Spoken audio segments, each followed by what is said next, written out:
Hello teachers, നമസ്തേ. കഴിഞ്ഞ 2 വീഡിയോകളിലായിട്ട് ഹിന്ദി ഭാഷ or ഉസ്കാ Vikas എന്ന ടോപ്പിക്കിൽ നമ്മൾ 80 ക്വസ്റ്റ്യൻസ് നോക്കി.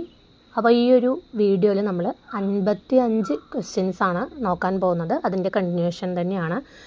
80 ക്വസ്റ്റ്യൻ വരെ നമ്മൾ നോക്കി. അപ്പോൾ 81ാമത്തെ ക്വസ്റ്റ്യൻ, സിദ്ധ കവിയോം കി ഭാഷ കോ സാന്ധ്യ ഭാഷ കിസ്നെ കഹാ? ആൻസർ അദ്വൈ വജ്ര തഥാ മുനിദത്ത്. അപ്പം എൻ്റെ ആൻസർ എന്താണ്? അദ്വൈ വജ്ര തഥാ മുനിദത്താണ് അങ്ങനെ പറഞ്ഞത്. 82ാമത്തെ ക്വസ്റ്റ്യൻ, സിദ്ധ കവിയോം की भाषा का विकास अपभ्रंश के किस रूप हुआ है? किस रूप से हुआ है? Answer option C Ardhamagadhi. 83ാമത്തെ ക്വസ്റ്റ്യൻ, सिद्धों के प्रथम कवि? Answer option D Sarahapa. 84ാമത്തെ ക്വസ്റ്റ്യൻ, सरहपा को बंगला का प्रथम कवि किसने माना? Answer option A doctor B Bhattacharya. Next question 85, Apabhramsha की विशेषताओं के संबंध में कौन सा कथन असत्य है എന്നുള്ളതാണ്. ആൻസർ ഓപ്ഷൻ ബി अपभ्रंश उकार बहुला नहीं है. 86ാമത്തെ ക്വസ്റ്റ്യൻ, ब्रजभाषा अवधि आदि में जो मनु कारनु अंगु चलु आदि रूप मिलते हैं वे निम्नलिखित में से किसकी देन है? आंसर ऑप्शन सी अपभ्रंश. അടുത്ത ക്വസ്റ്റ്യൻ 87, अपभ्रंश के शब्दों में किस वर्ग की ध्वनियों का बाहुल्य है? आंसर ऑप्शन सी टा वर्ग ആണ് കേട്ടോ. 88ാമത്തെ ക്വസ്റ്റ്യൻ, अपभ्रंश की विशेषताओं के संदर्भ में कौन सा कथन असत्य है എന്നുള്ളതാണ്. ആൻസർ ഓപ്ഷൻ ഡി कारकों के रूप अधिक हो गए थे. 89ാമത്തെ ക്വസ്റ്റ്യൻ, निम्नलिखित में से कौन सा व्यंजन अपभ्रंश की वर्णमाला में नहीं है? आंसर ऑप्शन बी शा. 90ാമത്തെ क्वेश्चन, अपभ्रंश की वर्णमाला में निम्नलिखित में से कौन सी व्यंजन ध्वनि सम्मिलित है? आंसर ऑप्शन डी माँ.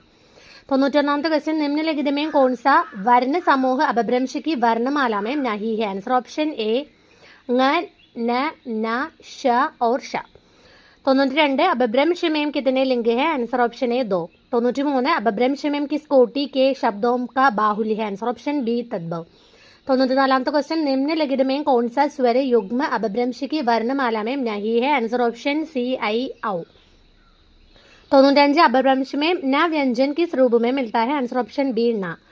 नेक्स्ट क्वेश्चन 96, संस्कृत के अस्थि शब्द अपभ्रंश में कौन सा रूप मिलता है? आंसर ऑप्शन सी अहि.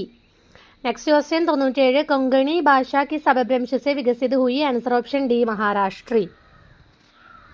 അടുത്ത क्वेश्चन 98, अवहट की विशेषताओं के संदर्भ में कौन सा कथन असत्य है? आंसर ऑप्शन ए अवहट में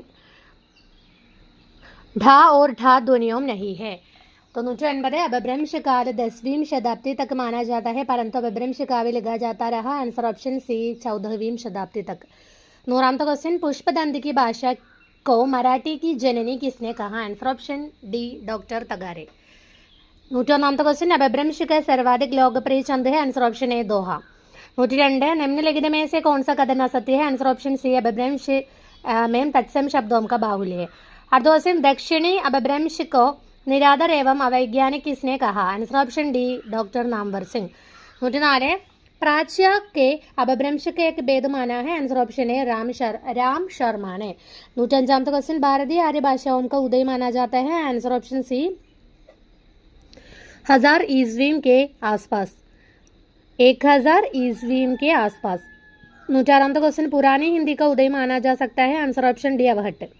107ामത്തെ क्वेश्चन, अपभ्रंश और पुरानी हिंदी के मध्य लगभग 300 वर्षों की भाषा जिसमें आरंभ में अपभ्रंश की प्रवृत्तियां अधिक है बाद में धीरे धीरे कम होती गई और आधुनिक भाषाओं का निकरा हुआ रूप सामने आया. यह बीच का समय कहलाता है. आंसर ऑप्शन बी संक्रांति काल. नेक्स्ट क्वेश्चन, अवहट के भेद है? आंसर ऑप्शन सी पूर्वी, मध्यवर्ती और पश्चिमी. 109, अवहट का कार्यकाल? आंसर ऑप्शन डी 900 ईस्वी से 1100 ईस्वी या तोड़ा बाद तक. 110, वर्ण रत्नाकर, कीर्तिलता और कीर्ति पताका में किस अवहट का प्रयोग हुआ है? आंसर ऑप्शन ए पूर्वी अवहट. 111, साहित्य में अवहट का प्रयोग कब तक होता रहा? आंसर ऑप्शन बी 14वीं सदी तक. 112, 112 शिक्षा शब्द अवहट में किस रूप में प्रचलित है? आंसर ऑप्शन सी सिक्का। 113 नीचे दो वक्तव्य दिए गए, इनमें एक को कथन ए तथा दूसरे को कारण कहा गया है। അപ്പോൾ കഥൻ അവഹട്ടമേം सरलीकरण की प्रक्रिया द्रुतगति से चलती रही, कारण संज्ञा सर्वनाम और क्रिया की विगारी रचना में इतना परिवर्तन हुआ कि अवहट और पुरानी हिंदी में अंदर कर पाना कठिन हो गया। दिए गए वक्तव्यों ए और आर के आधार पर निम्नलिखित से सही उत्तर चुनिए എന്നുള്ളതാണ് ആൻസർ ഓപ്ഷൻ ഡി ആണ്. നെക്സ്റ്റ് ക്വസ്റ്റ്യൻ उक्ति व्यक्ति प्रकरणम की भाषा प्राचीन कौशली किसने कहा? आंसर ऑप्शन ए सुनीति कुमार चैटर्जी. 115 उक्ति व्यक्ति प्रकरणम निम्नलिखित में से क्या है? आंसर ऑप्ഷൻ बी व्याकरण शास्त्र ചോദിക്കാറുള്ള ഒരു ക്വസ്റ്റ്യൻ ആണ്. 116 उक्ति व्यक्ति प्रकरणम में अवहट के किस रूप का प्रयोग? आंसर ऑप्शन सी मध्यदेशीय. 117 पश्चिमी अवहट का प्रयोग मिलता है, आंसर ऑप्शन डी प्राकृत बंगलम में. 118 डॉक्टर तगारे ने अवहट की विशेषता माना है, आंसर ऑप्शन ए कर्ता की ए विभक्ति को. 119 अवहट में निर्विभक्तिक प्रयोग बढ़ने से, आंसर ऑप्शन डी शब्दों का क्रम सुनिश्चित होने लगा. 120 अवहट में निम्नलिखित में से किसका प्रयोग नहीं होता? आंसर ऑप्शन सी नपुंसकलिंग. 121 अपभ्रंश का माई शब्द का अवहट में रूप हो गया, आंसर ऑप्शन बी में. 122 अपभ्रंश में किस छंद का प्रयोग नहीं मिलता? आंसर ऑप्शन सी घनाक्षरी. 123 अपभ्रंश और अवहट में चौपाई कितनी मात्राओं का छंद है? Answer option D 15. 124 हिंदी के कवियों की काव्य में चमत्कार लाने और वाग्वैचित्र के प्रदर्शन की प्रवृत्ति किससे मिली? आंसर ऑप्शन सी अपभ्रंश और अवहट से. അടുത്ത 125 क्वेश्चन हिंदी परिसर्गों के विकास में सर्वाधिक योगदान निम्नलिखित में से किसका रहा? आंसर ऑप्शन सी अपभ्रंश और अवहट. അടുത്തത് 126 सूजी 1 को सूजी 2 से सुमेलित कीजिए तथा दिए गए कोड से सही उत्तर चुनिए എന്നുള്ളതാണ്. ഇക്കായി 1 ഉണ്ട്, ഇക്കായി 2 ഉണ്ട്.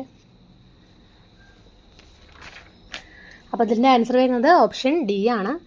നെക്സ്റ്റ് 127 ग्रियर्सन ने आधुनिक भारतीय आर्य भाषाओं को कितनी उपशाखाओं में विभाजित किया है എന്നുള്ളതാണ്. ആൻസർ ഓപ്ഷൻ എ 3 ആണ്.